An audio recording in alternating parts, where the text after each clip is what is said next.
കഞ്ഞി. ഒരു ഗ്രാമത്തിൽ ഒരു സ്ത്രീ മകളോടൊപ്പം താമസിച്ചിരുന്നു. അവർ വളരെ ദരിദ്രരും പട്ടിണിക്കാരുമായിരുന്നു.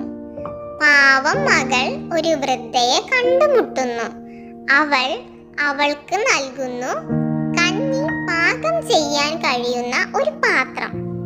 ചെറിയ പാത്രം, പാചകം എന്ന പെൺകുട്ടി പറയുമ്പോഴെല്ലാം അത് മധുരമുള്ള കഞ്ഞി പാകം ചെയ്യുന്നു.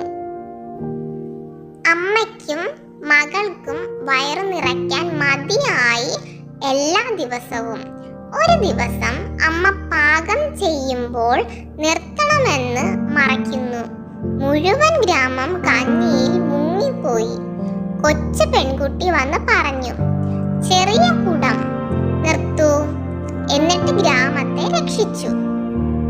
കുട്ടികൾക്കായുള്ള ഞങ്ങളുടെ യക്ഷിക്കഥകൾ പട്ടിക നിങ്ങൾക്ക് എങ്ങനെ ഇഷ്ടപ്പെട്ടു? നമുക്ക് നോക്കാം. ചുവടെയുള്ള കമന്റുകളിൽ നിങ്ങളുടെ കുട്ടിയുടെ പ്രിയപ്പെട്ട യക്ഷിക്കഥകളെ കുറിച്ച് അറിയിക്കുക.